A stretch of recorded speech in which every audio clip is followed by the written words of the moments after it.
Boa noite a todos, sejam muito bem-vindos a mais um encontro do Grupo de Estudos de Direito Sistêmico. E nós vamos dar continuidade à leitura do livro Amor à Segunda Vista, de Bert Hellinger. Hoje é o nosso último encontro de 2024, e depois nós retomaremos em 2025, dia 11 de fevereiro. Será o nosso primeiro encontro de 2025. Hoje temos como leitora Antônia e estamos sob a orientação da Cleusa. Os nossos encontros, eles acontecem todas as terças, já ia falar todos os dias, olha que vontade. Todas as terças, às 20h20, a sala já está aberta. Temos um perfil no Instagram, que é Leituras Sistêmicas, e através desse perfil tem informações dos grupos, né, do Facebook e do Telegram. E também lá está o link do Zoom para poder, quem quiser participar, né? Quem está vendo pela primeira vez, quiser participar do encontro ao vivo. E é isso, sem mais delongas, passo para você, Cleusa. Obrigada, Helena. Obrigada pela disponibilidade, por estar aí presente todo esse tempo, né, nos acolhendo na tua sala. E obrigada a todos que vêm, né, às terças-feiras, para a gente ter essa oportunidade dessa reflexão ao vivo, né?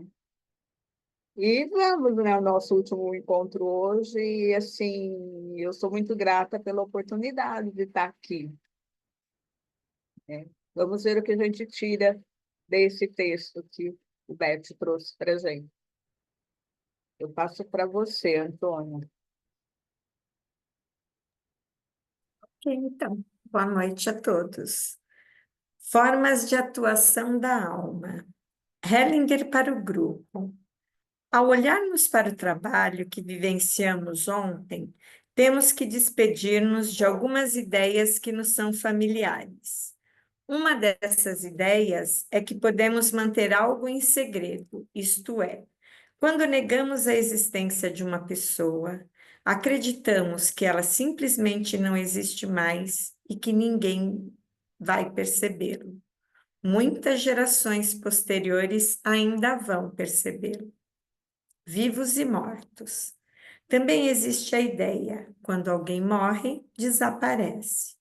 Os mortos estão presentes. Muitas vezes os mortos ainda se encontram em um estado de desenvolvimento. Do que veio à luz aqui, pôde-se ver que muitos deles ainda têm uma tarefa a ser realizada e que, dependendo do modo como lidamos com eles, podemos apoiá-los nesse processo. Primeiramente, através do respeito, e depois também quando nos afastamos daquilo que somente eles sabem e podem fazer. A pior forma de se intrometer no reino dos mortos é quando alguém acha que pode ou deve se vingar por eles. Isso não é apenas grave para os mortos, mas também para os vivos. Muitos atos criminosos têm a ver com isso. Alguém quer vingar secretamente os mortos. Não digo que isso é sempre consciente. Também aqueles que se vingam estão envolvidos em um processo que não compreendem. A instância que atua nesse processo vem à luz durante a constelação familiar. Eu a chamo de consciência coletiva. Então, ao lado da consciência que sentimos, nós a sentimos como inocência ou culpa. Existe uma consciência inconsciente que não sentimos. As leis dessa consciência vêm à luz através da constelação familiar. Segue? Consciência pessoal e coletiva. A família é guiada, em um sentido mais amplo, por uma alma e uma consciência em comum. Isso vem à luz constantemente durante as constelações familiares. A pergunta então é: são as pessoas abrangidas por essa consciência em comum? Apenas um número limitado de pessoas é abrangido. Quando se sabe disso, pode-se deixar fora das constelações aqueles que também pertencem à família, porém não são abrangidos por essa consciência. Agora vou enumerar aqueles que são abrangidos por essa consciência. São os filhos, também os natimortos, às vezes os abortados ou os naturalmente abortados, depende aqui das circunstâncias. Esse é um nível. O próximo nível é constituído pelos pais e seus irmãos, os tios e as tias. Na próxima esfera, encontramos os avós, e às vezes atrás deles ainda os bisavós. Esses são os parentes consanguíneos. No entanto, a consciência familiar também abrange pessoas. Deixa eu carregar. Bateria, gente, só um minutinho.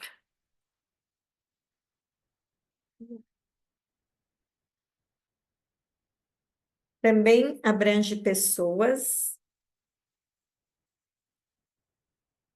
que não são parentes, isto é, todos aqueles que abriram espaço para alguém nessa família.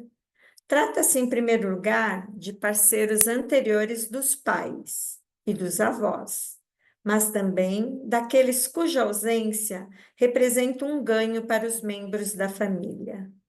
Quando, por exemplo, um patrimônio é adquirido em uma família à custa de muitos outros, também, talvez, à custa da vida de muitos outros, então todos os que pagaram por isso pertencem a esse sistema. Quando vocês olham para as famílias grandes e ricas, quando veem os destinos que lá se desenrolam, então pode intuir o quanto ainda é imensa a influência daqueles que foram excluídos ou explorados. Todos eles pertencem a esse sistema familiar. Além disso, também os agressores e suas vítimas pertencem a esse sistema familiar. Quando em uma família alguém foi um assassino, então os assassinados também pertencem ao sistema. Eles atuam nesse sistema até que lhes é dada a honra, até que os agressores encontrem a paz junto às vítimas. Isto é, quando o agressor sabe que ele é o culpado dessa morte, deita-se ao lado delas e também está morto. Mas o agressor não pode encontrar essa paz quando as vítimas mortas não o aceitam. Ocorre aqui algo nas profundezas que não compreendemos, mas podemos ver os efeitos.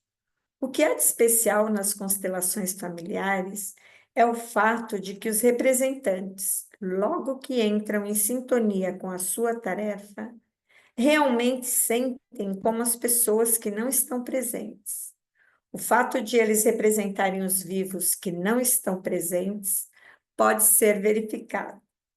Em que medida representam os mortos? Em que medida também os mortos neles se tornam presentes?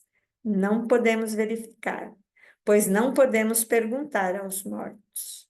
Mas os efeitos que aqui vêm à luz com tamanha intensidade não podem ser produto da fantasia. Da mesma forma que um representante também não pode fantasiar a quem está representando. Percebe-se imediatamente quando fantasia.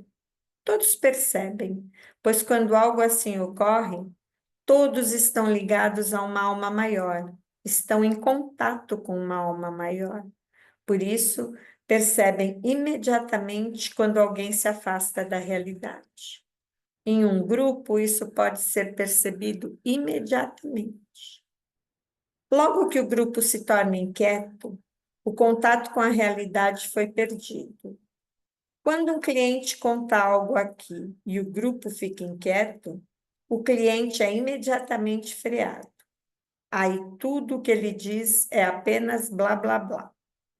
Quando todos estão centrados, então se sabe que algo essencial está sendo dito e vivenciado.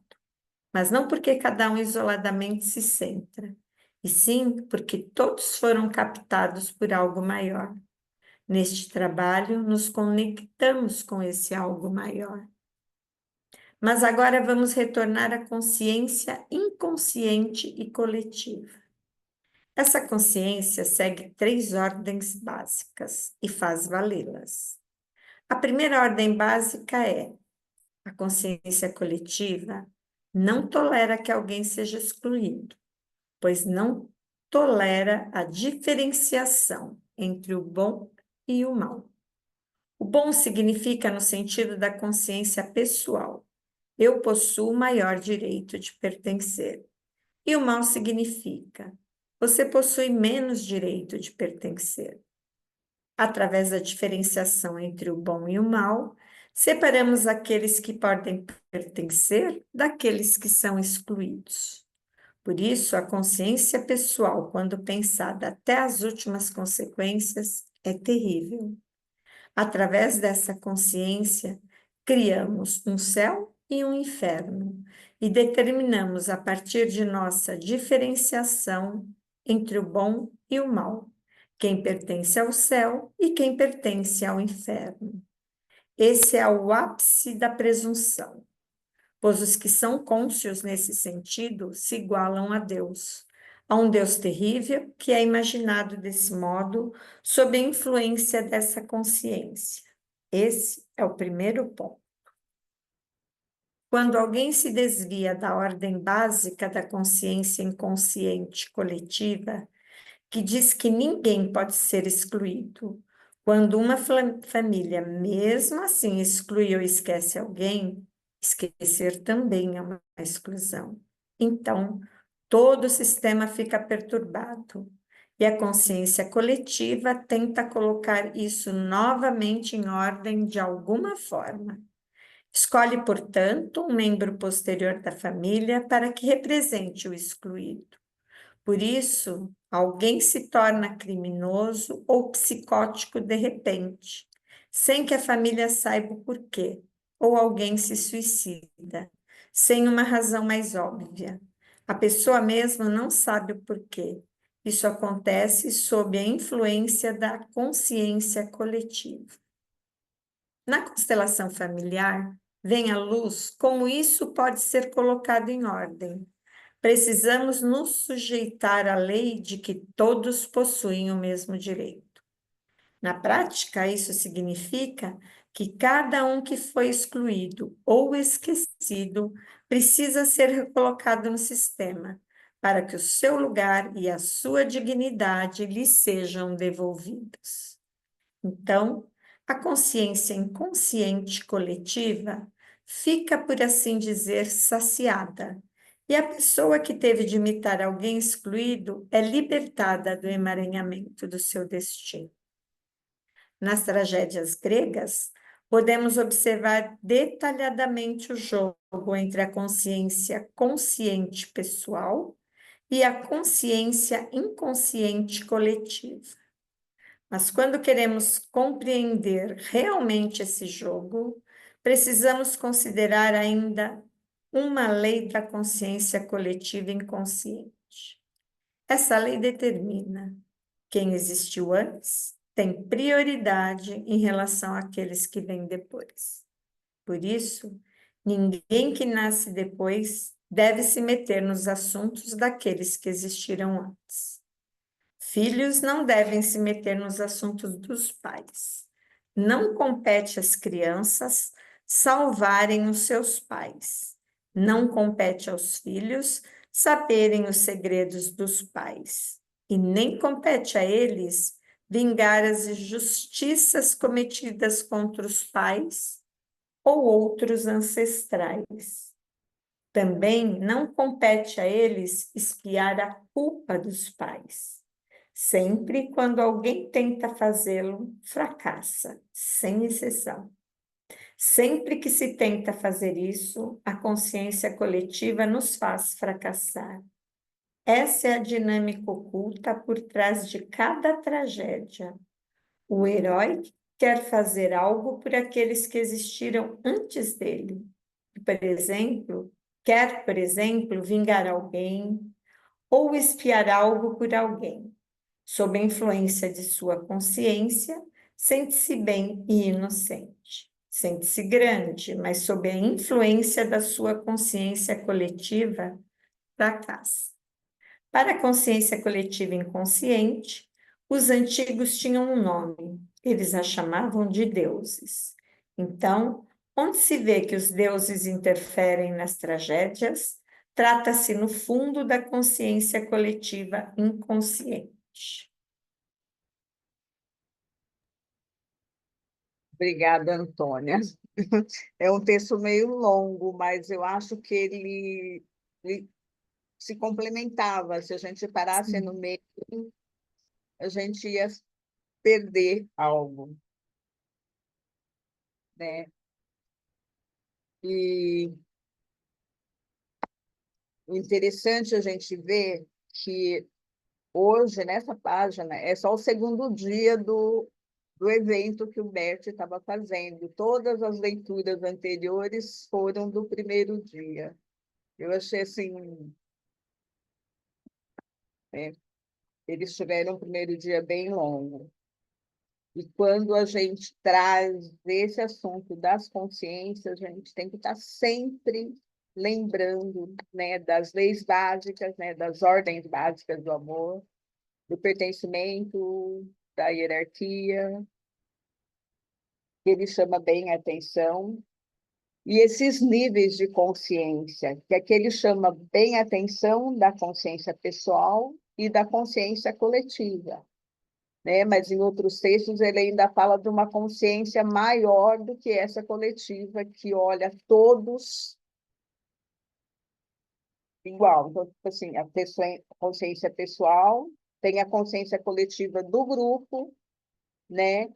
Em alguns momentos, daí tem a consciência coletiva de um povo, de uma etnia, até chegar na consciência coletiva que abrange todos do mesmo jeito, sem distinção, sem fronteiras, sem nada, né?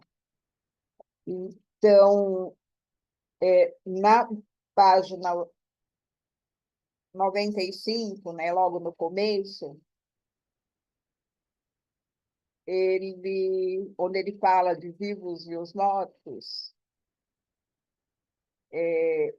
esse parágrafo que ele coloca: a pior forma de se intrometer no reino dos mortos é quando alguém acha que pode ou deve se vingar por eles, né?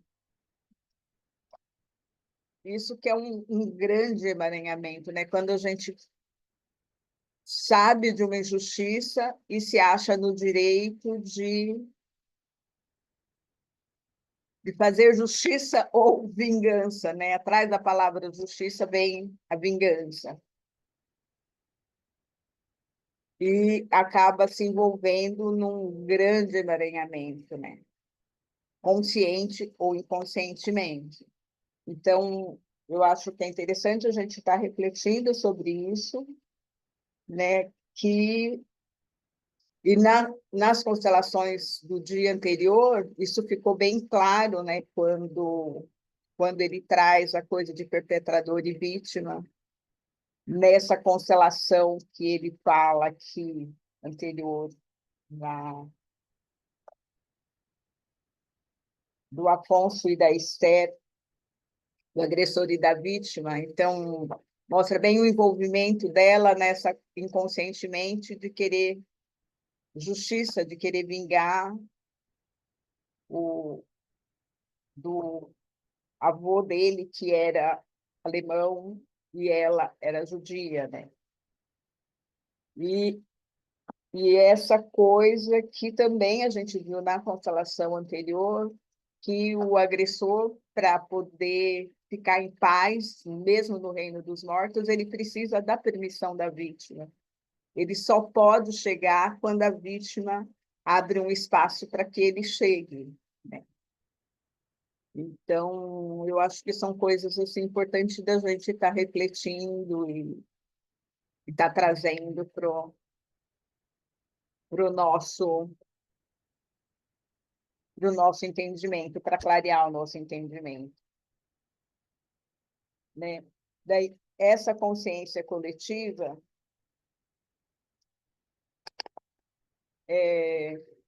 vem aquela coisa que às vezes a pessoa fala assim, mas eu não fiz nada, por que que eu tenho que pagar por alguém que veio antes de mim, né? Então, tipo assim, eu sempre costumo dizer, quem veio antes da gente, os nossos ancestrais, na realidade, ele não está pedindo para que eu assuma o papel dele ou que eu pague algo que ele deixou de fazer. Normalmente eu faço isso porque, como criança, eu me acho forte o suficiente para me intrometer naquilo, para ajudar, né? Por amor. Tipo assim, tudo é por amor. Por amor a você, vovô, eu vou resolver essa situação. Né? E nisso a gente acaba entrando num emaranhamento que a gente acaba violando a lei da hierarquia, que quem veio antes é maior, quem veio antes pode resolver os seus problemas. Fala, Vera. Boa noite. Aqui na faixa 96, lá no comecinho, ele fala de quem pertence. E aí ele fala, às vezes, os abortados ou naturalmente abortados. Na minha compreensão, eram todos pertenciam. Aí eu fiquei intrigada com isso. Às vezes, depende daqui das circunstâncias. Dentro da minha compreensão e do que eu vivenciei até hoje, eu acho que todos pertencem, mas vai ter uma influência negativa sobre os outros, dependendo das circunstâncias. Porque, às vezes, tem abortados que, quando você que está no campo, a pessoa relata que tem um aborto ou aparece um aborto, o representante está em paz, está tranquilo. E tem abortos que não estão tranquilos. Então, vai depender do que aconteceu e de como esse ser se sente, né?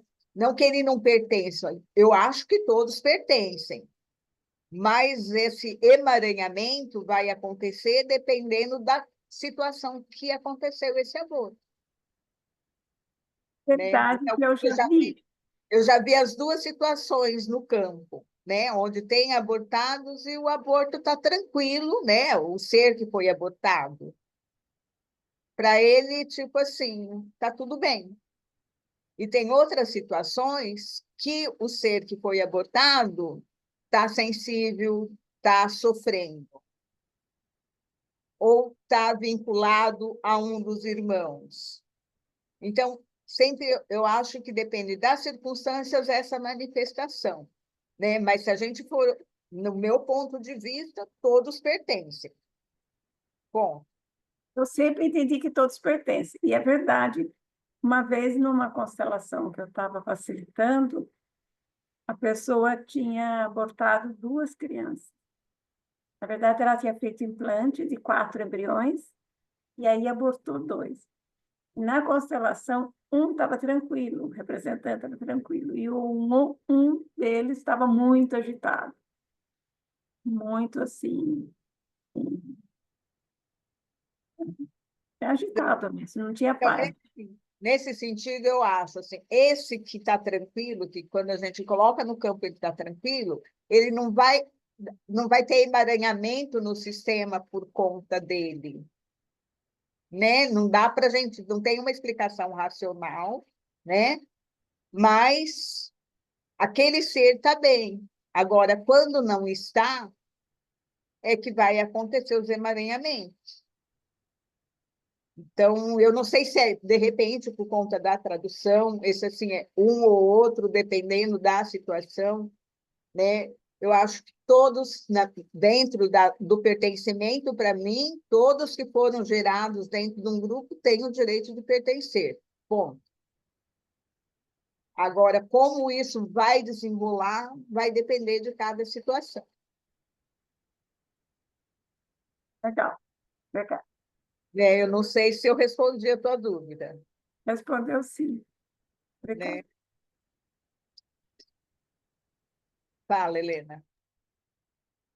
Então, sobre esse item que a Vera comentou, eu creio que seja aquelas, vamos dizer assim, atualizações que o Bert foi fazendo ao longo do trabalho dele, porque esse livro é de 2006. E aí eu lembro que no livro da própria Felicidade já tem alteração sobre isso, né? Então eu creio, e eu lembro de ter ouvido alguém falar disso também, que conforme ele foi vendo que realmente pertence, né? Não tem isso de, ah, não, ou vez ou outra não. O emaranhamento, você deu a explicação perfeita, Cleusa. Pode ser que tenha, pode ser que não tenha. Mas o pertencimento, eu creio que foi feita uma atualização do trabalho dele, né? Foi evoluindo isso. E esse livro é de 2006, né? Então, Então, mesmo que nem nos que, nessa relação que ele coloca os que pertencem, eles colocam até os bisavós. Eu já facilitei constelação, que foi uma constelação que facilitei uma vez, foi até a 20ª geração daquela família. Aconteceu algo na 20ª geração. Porque lá atrás a gente não colocava só o tema, então a gente ia verificando em que geração, representante para cada geração. E só harmonizou o campo quando a gente chegou na 20ª. Então, tipo assim, não é só até os bisavós. Depende do que sucedeu dentro desse grupo. Então, isso pode vir de muito antes, essa atuação. E eu me lembro do Gunther, na época que eu fiz o curso, isso lá em 2003, né? Daí ele colocar de constelações que ele fez, que ia até 7, 8 gerações. Né? Então, né, e com eles, na época que a gente aprendeu isso, quando você queria verificar alguma coisa dentro de um grupo, você ia colocando representante para as gerações, para ver o que acontecia com os representantes da situação que estava sendo trabalhada. Né? Então, acho que 2 vezes eu tive essa experiência de estar indo e o negócio não rolava, chegar na 20ª geração. Né? Então, quem pertence e quem interfere depende do que acontecer. Então, isso vai muito além dos bisavós, não para nos bisavós, não. Fala, Camila.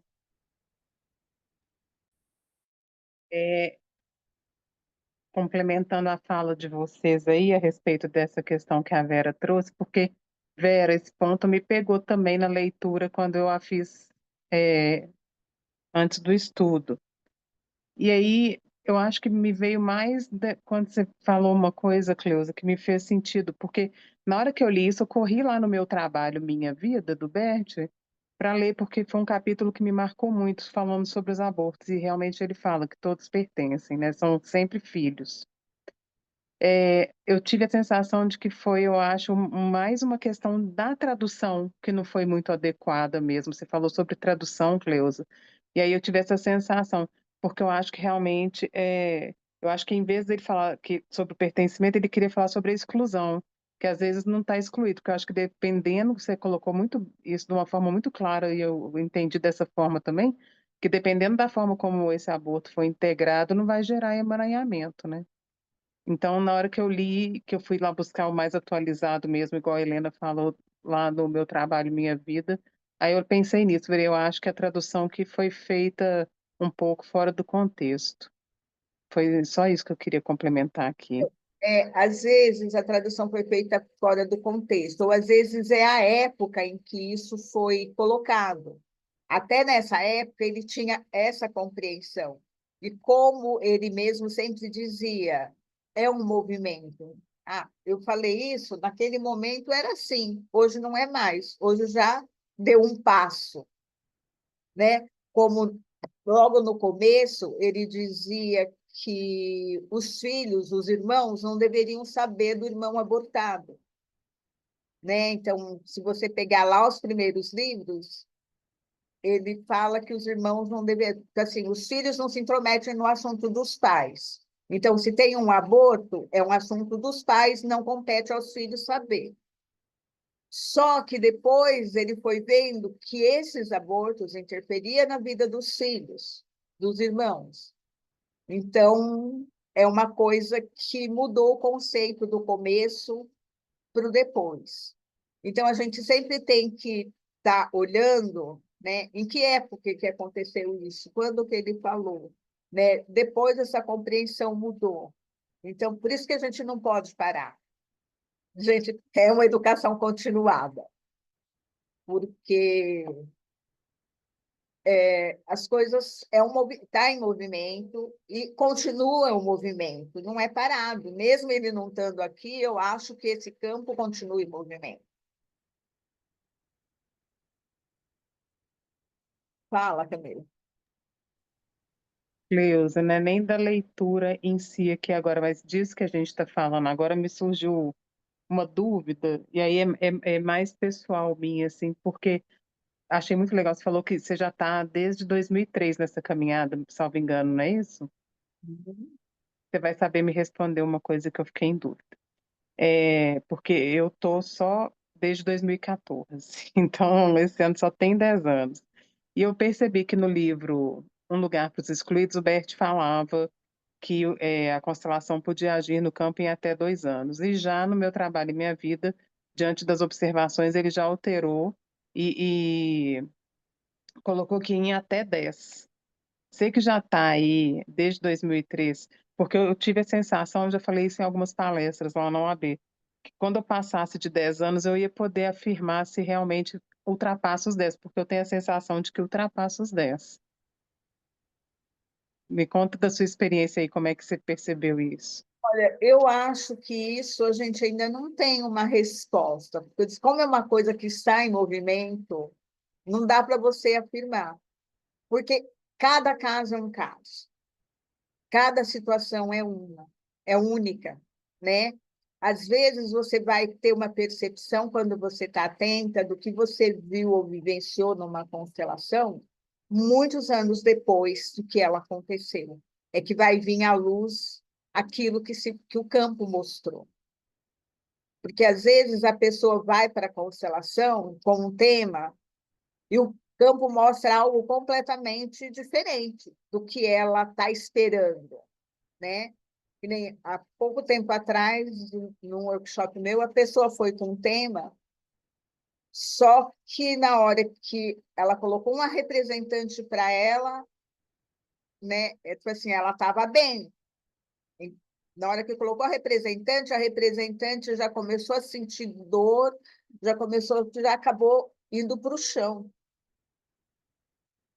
E a constelação acabou levando para um acontecimento na geração da bisavó dela, eu acho, assim, de uma ancestral. E pela sensação dos representantes, daí ela falou, ela morreu no parto. Então, tipo assim, é uma dor que ela carregava de alguém que não que tinha sido excluído, é alguém que é lembrado, mas que provavelmente essa dor não foi valorizada. E ela não tinha nem ideia que isso estava atuando. Então, daí, tipo assim, foi feita a constelação, deu um upgrade ali, né? Não, momento. Mas eu não sei quando ela vai sentir alguma diferença, porque não tinha nada a ver com o tema que ela levou, que o campo mostrou. Então, assim, é aquela coisa que eu passei para ela. Deixa o campo atuar. Se ele trouxe isso à tona, é algo que você precisava saber que você carrega, né? E que você não precisa mais carregar, que é só dar um lugar no seu coração para essa, não sei se é bisavó dela, né? Ela assim, mas tipo assim, a filha que ficou, né, que a mulher morreu e a criança ficou, daí os avós criaram. Ela falou assim, ela sempre falou que ela foi feliz porque as pessoas falavam para ela que a mãe dela era o anjo da guarda dela. Tá? Mas provavelmente a dor que a pessoa sentiu ao partir não foi respeitada, não foi valorizada, porque essa dor permanecia no campo. Conscientemente estava tudo bem, mas o que mostrou ali na constelação não estava. Né? Então a gente não sabe. E quando a gente entrega para esse movimento, a gente não sabe o que vai surgir. Né? A gente coloca a questão e se entrega. Não dá para saber o que vai aparecer ali. Né? E a gente tem que seguir aquilo que se mostra. Né? Como diz o Bert, a gente tem que se entregar sem medo e ter coragem para receber as críticas. Né? Porque nem sempre é o que a gente quer, e nem sempre é o que o cliente quer. Então, é o que se mostra.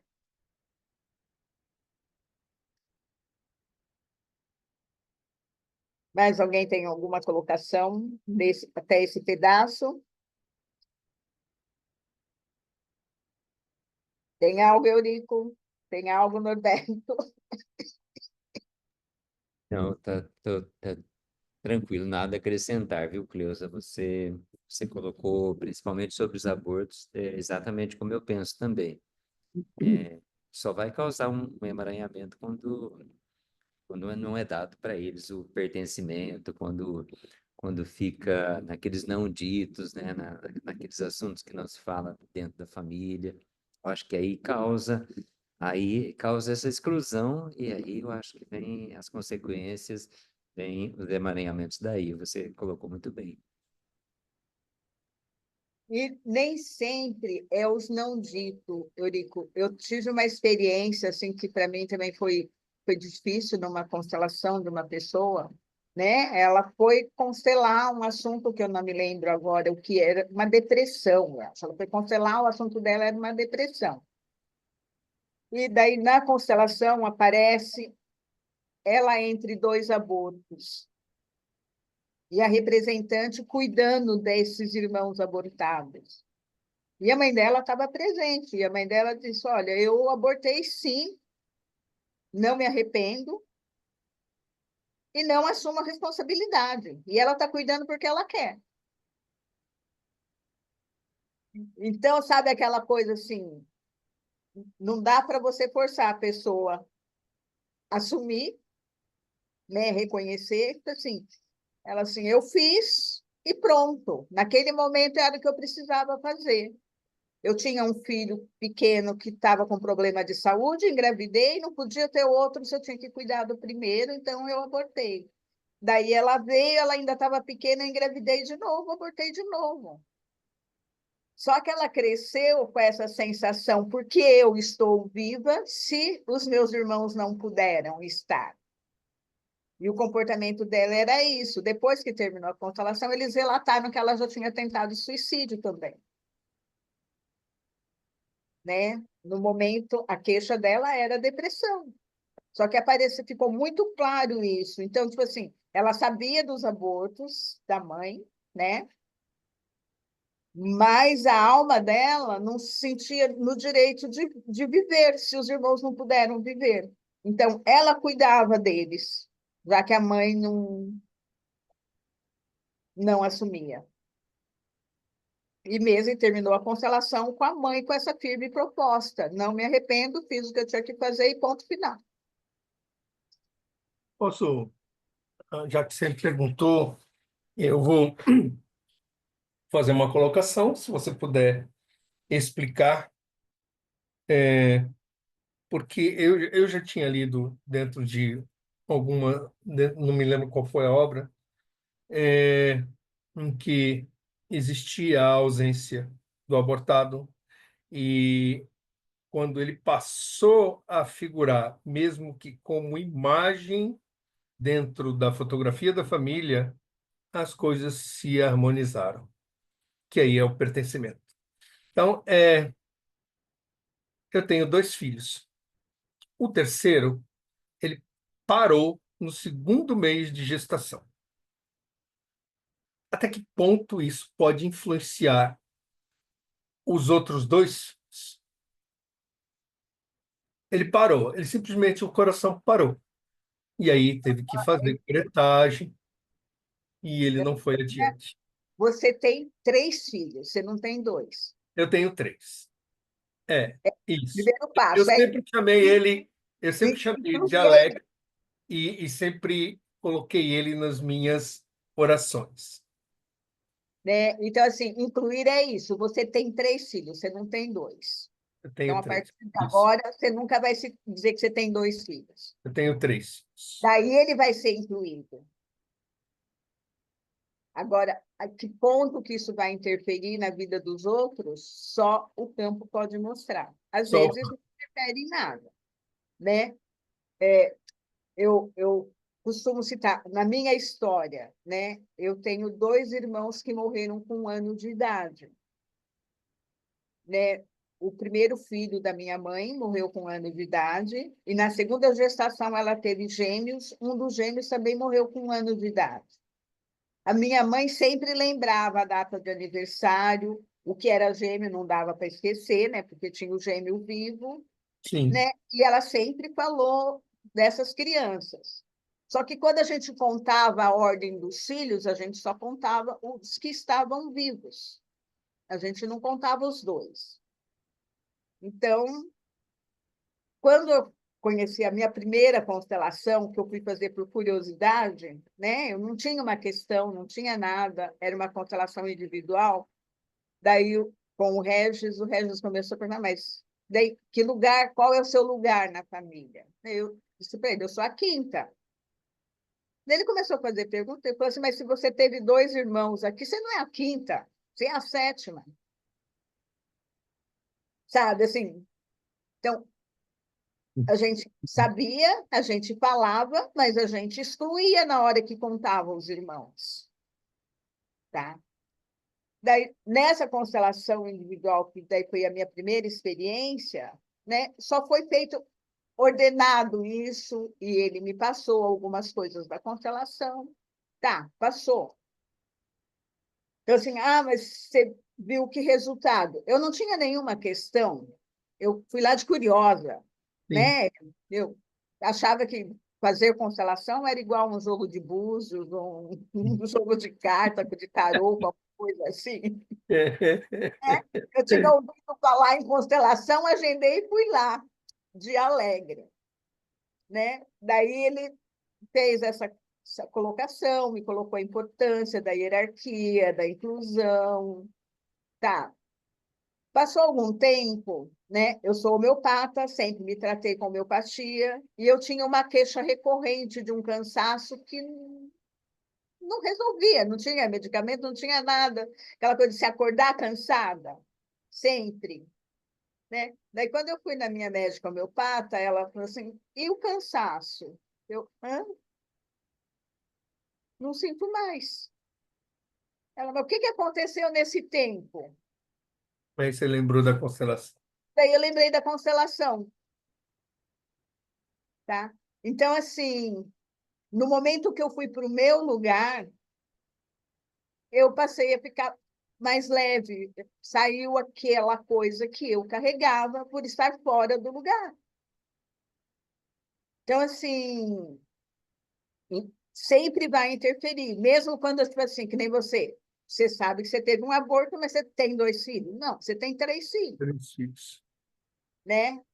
Eu, na minha família, não sou a 5ª como eu pensava que era. Eu sou a É a 7ª. né? Então, à medida que o tempo foi passando, a vida do meu irmão, que foi o gêmeo sobrevivente, que era considerado o mais velho, mudou completamente. Porque ele era tratado como mais velho, era cobrado como mais velho. O meu pai depositou os sonhos do filho mais velho em cima dele, que foi um peso enorme para ele. Então, assim, foi uma reestruturação. Tipo assim, a pena que a gente descobriu isso muito tarde, que a vida dele mudou bastante depois que eu conheci constelação e a gente começou a conversar sobre isso e cada um ir para o seu lugar, né? Então, tipo assim, os abortos interferem sim, porque os irmãos, se não sabem, fica fora da ordem. Se você está fora do teu lugar, você vai carregar um peso que não é seu. Os dois, porque ele era o terceiro. Eles sabem que o terceiro irmão não sobreviveu. Os 2 sabem, desde o princípio. A gente nunca escondeu isso deles. Tá? Daí deixa eu olhar o que mais que eu risquei aqui enquanto estava acontecendo a leitura para a gente estar refletindo. Obrigado, Cleusa.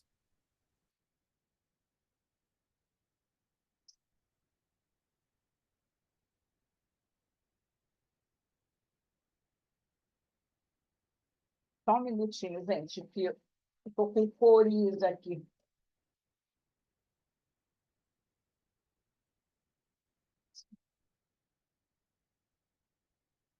Daí, quando ele começa a falar que a consciência familiar abrange pessoas que não são os parentes, que abriram espaço para alguém na nossa família.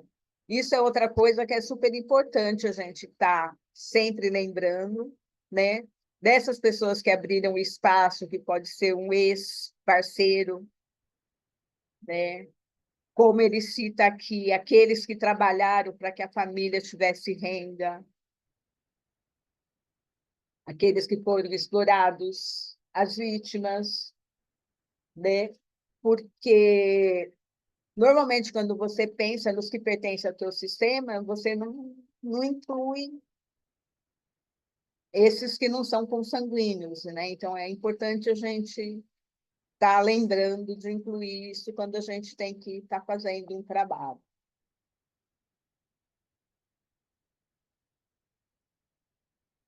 Né? Outra coisa que a gente viu, né, na constelação anterior, que quando tem um agressor, ele só pode encontrar paz quando uma das vítimas dá espaço para ele chegar.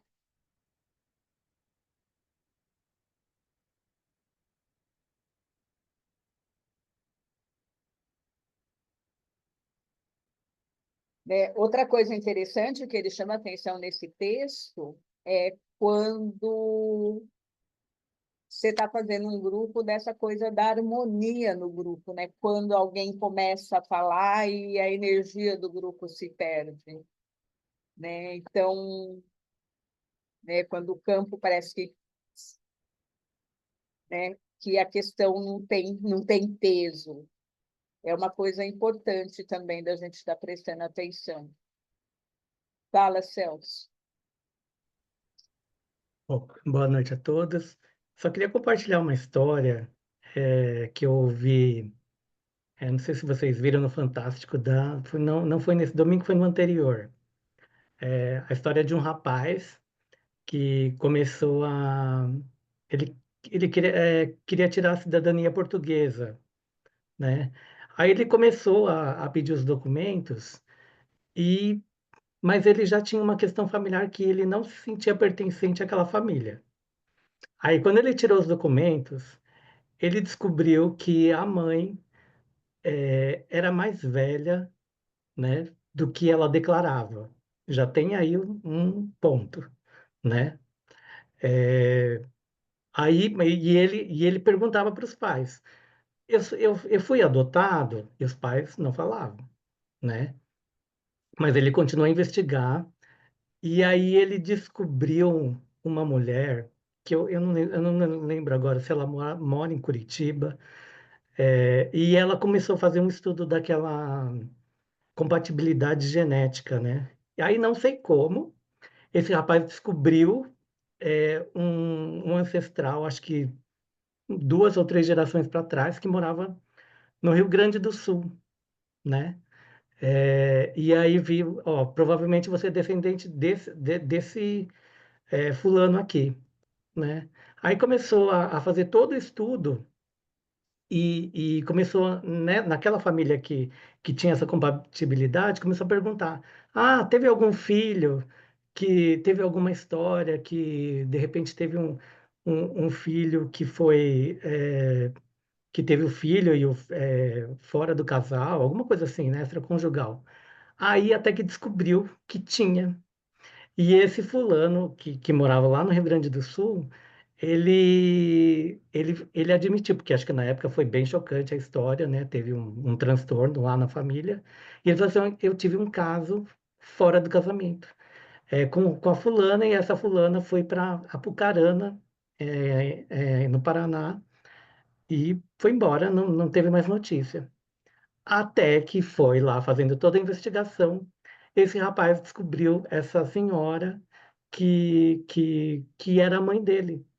E a primeira frase que eu achei que ela falou para ele foi assim: por favor, não me julgue, né? Porque na época ela, sei lá, trabalhava, não tinha muitas condições, e ela acabou lá no hospital onde ela teve esse filho, falando que não tinha condições de criar, né, tal, e aí veio essa família que tinha muito dinheiro, né, que falou assim, não, nós vamos adotar esse rapaz, né? E aí eu achei incrível, mas assim, o que mais me chamou a atenção nessa história foi essa mulher que ajudou ele a descobrir essa ancestralidade por compatibilidade genética, porque ela falou que ela faz isso por hobby. Ela ajuda várias famílias a fazer a genealogia da família, né? Não é ele não é o primeiro caso, né? E aí depois esse rapaz foi lá para o Rio Grande do Sul, conheceu um meio-irmão, porque ele descobriu que tinha um meio-irmão, né, tal. Mas a família bem mais aberta. E aí, até que ele contestou, a família que não falava que ele era adotado, aí não teve como, né, negar mais. Falei assim, não, você realmente foi adotado. Mas, assim, o que eu acho incrível é que esse rapaz, ele já sentia, né? Ele sentia que ele não era pertencente àquele sistema, né? E ele foi atrás da história, ele não se conformava, né? Ele foi fazer todo esse trajeto, né? Mas essa história dessa mulher eu achei incrível. Depois eu vou ver se eu acho a reportagem e compartilho com vocês, porque eu achei muito interessante. É, então, tipo assim, hoje tem menos tabu em relação à adoção, né? Porque, assim, a adoção é uma coisa bonita. Só que alguns anos atrás, sei lá, 20, 30, 40 anos atrás, existia esse método que a gente dizia de adoção à brasileira, onde a criança já saía do hospital registrada no nome dos pais adotivos. E que dificulta, né? Então, assim, agora, com a genética, ele consegue chegar, mas na investigação de origem dificultava porque não era uma adoção legal, né? Era uma adoção ilegal, que era como se aquela mãe adotiva tivesse parido, né? Como se ela tivesse tido essa criança.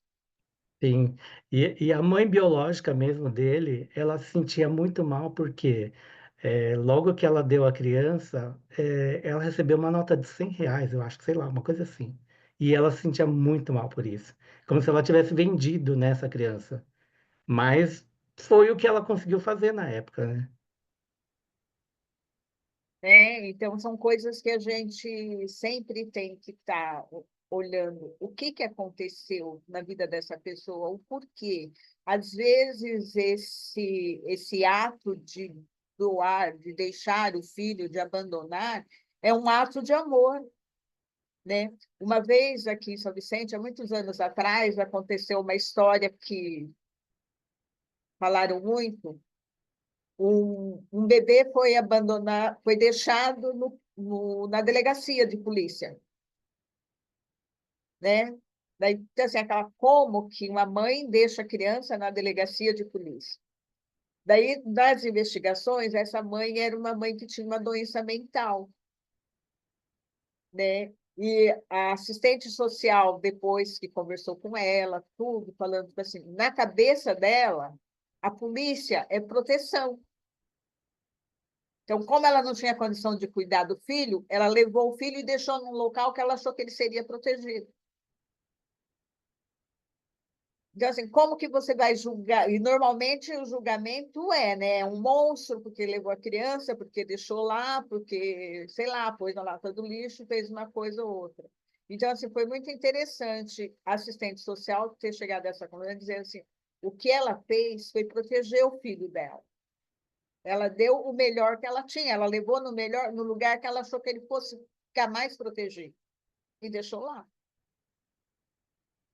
Né? Daí a criança foi para um abrigo e daí não sei como que desenrolou o resto da história. Eu só acompanhei até esse processo. Ela foi localizada E a colocação dela foi essa, né?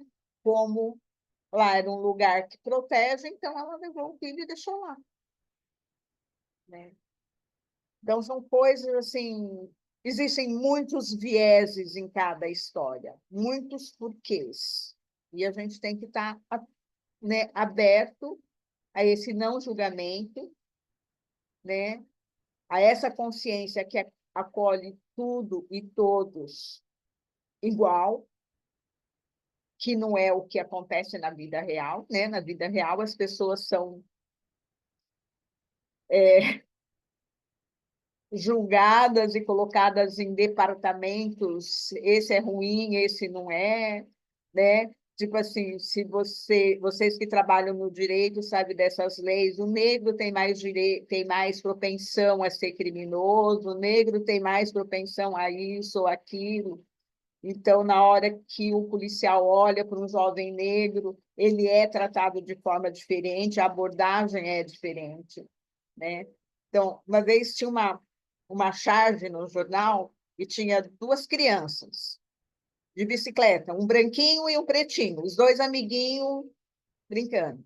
Daí o policial fala assim: cadê a nota fiscal da bicicleta? O branquinho olha para ele, mas a gente vai andar com a nota fiscal? O pretinho tira a nota fiscal do bolso e mostra. Então, eram duas crianças. Só que o pretinho já sabia que ele seria julgado diferente. Os pais já tinham dado essa informação, então você sai com a bicicleta e sai com a prova que a bicicleta é sua. Porque senão vão achar que você roubou. Né? Tipo assim, nessas piadinhas que tinha em jornal Pasquim, sei lá, eu não me lembro qual foi, mas era um quadrinho nesse sentido. O policial, cadê a nota fiscal da bicicleta? Mas eu vou sair agora com a nota fiscal, e o pretinho pega do bolso e está aqui. Então, assim, a sociedade ela julga diferente, ela olha diferente para as pessoas, né? Mas tem uma consciência maior onde todos são iguais, onde não tem diferença. Gente, eu olhei no relógio agora, já é 32. Já. Vamos só ler esse restinho aqui para poder encerrar, Antônio. Os movimentos da alma profunda. Também a consciência coletiva inconsciente é uma consciência grave, pois condena pessoas inocentes a repetirem um destino nefasto. Então, a pergunta é: existe um caminho que conduz para além da consciência pessoal e da consciência inconsciente coletiva? Existe para além dessa consciência um nível mais elevado ou mais profundo, seja lá como designemos isso, onde a reconciliação é possível? É possível que todas essas diferenças entre o bom e o mal, o grande e o pequeno, possam ser superadas? Conforme vocês viram aqui, isso existe. Existem movimentos da alma que conduzem inexoravelmente à reconciliação, de uma forma que não podemos prever, diante da qual podemos apenas ficar admirados. Ontem pudemos ver isso durante a constelação com os agressores e as vítimas. Aqui atuam forças mais profundas, forças sagradas que se revelam somente quando, de certo modo, nos despedimos das ideias da consciência e das intenções que são conduzidas por ela. Por que contei tudo isso? Para ajudar os casais. Quando se compreende isso, quando se desmascara isso, os casais podem lidar um com o outro de uma forma bem serena, muito delicada, e ao se conectarem com a grande alma, podem esperar até que uma boa solução se revele a eles. Obrigada, Antônia. Prazer. Para a gente refletir durante esses 2 meses de folga e a gente reler na volta para poder partir para a constelação, né? Porque essa grande alma zela por tudo e por todos, né? Pelo menos eu confio nessa grande alma, na condução da humanidade, né? Então, assim, mesmo às vezes você pensa assim, é o caos, né? Você pensa, não, tem uma grande alma que está conduzindo, ela está na direção. Então, se a gente confia num campo, se a gente confia nessa força maior, a gente se abre para ele, se entrega a ele, né? Respeitando essas leis que a gente conhece. Olha, gente, muito obrigado de vocês estarem aqui, muito obrigado pela oportunidade de eu estar aqui com vocês, né? E até fevereiro. Muita paz. Um ano novo muito feliz para todos. Gratidão e obrigado por eu fazer parte desse grupo. Passo para você, Helena. Obrigada a todos pela presença. Só lembrando que nosso primeiro encontro de 2025 vai ser dia 11 de fevereiro. E fiquem à vontade, gente. Se vocês quiserem abrir o microfone para se despedir, fiquem à vontade. Ótimo Natal para todos, um feliz ano novo, que seja um ano de bastante prosperidade para todos nós. Obrigada, boas férias para todo mundo. Eu vou continuar postando alguma coisa lá no Instagram, tá? E quem tiver coisa para postar também pode me pedir compartilhamento ou alguma coisa e a gente continua. Vai ser 2 meses de férias, mas que a gente pode continuar estudando o que der vontade, né? O que for surgindo, tá? Gente, vamos tirar mais uma foto, todo mundo? Vamos, assim, uma sugestão para todo mundo, né? A gente integrar essa força nossa ancestral para a gente entrar no novo ano mais repleto, né? Então, aquele exercício da gente ver os nossos ancestrais atrás da gente, nos apoiando, nos impulsionando para essa caminhada, porque sempre é uma época de New Year Resolution, é sempre uma época que tem uma energia de mudança e de acolhimento. Então, vamos incorporar a força de todos eles, né? Vamos incluir todos aqueles que não estão incluídos, dar um lugar no nosso coração para as vítimas, para os agressores, do nosso campo, né? Para a gente entrar mais fortalecido, né? Acho que complementando um pouco, eu desejo que a gente consiga também olhar todo mundo com os seus ancestrais e tudo que os conduz. Eu acho que especialmente os nossos próximos mais próximos, aqueles mais difíceis muitas vezes da gente conviver, né? Que essa força maior que eu acredito que realmente é isso que a gente vai comemorar no Natal, né? Possa nos guiar dessa forma, né? Que a gente tenha essa oportunidade mesmo, como você disse, né? Aproveitar o clima de conexão para isso, né? E, mais uma vez, agradecer, que esse grupo, para mim, eu sempre digo, é muito abençoado. Eu conheci na pandemia, estudei livros já, né, gravados, e poder estar aqui online é uma bênção. Gratidão a todos. Feliz Natal também, um ano novo de muitas novidades, né? Complementando o que você disse da gente aprender a olhar o outro com os ancestrais dele, né? São Germain dizia para a gente fazer isso com todos que ocupam postos de comando, postos importantes. Que a gente consiga olhar para os nossos governantes com todo esse grupo atrás deles e com essa chama que tem dentro deles, que é boa, para que isso venha à tona. Porque todos têm algo bom, para que isso venha à tona. Amém. Mais alguém que gostaria de falar? Quero agradecer por poder fazer parte aqui hoje, nos dias em que eu pude participar nesse ano. Para mim foi muito bom conhecer o grupo e desejar a todos nós ótimas festas, ótimo fim de ano, 2025 de excelentes realizações e maravilhosas experiências.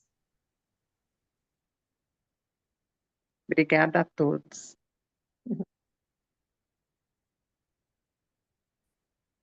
Tchau, tchau, Gente, boa noite, pessoal. então. Umas boas Boas férias para festas todos até nós. o ano que vem e que Boa noite, possamos gratidão a todos. estar mais, um pouquinho mais inteiros, né?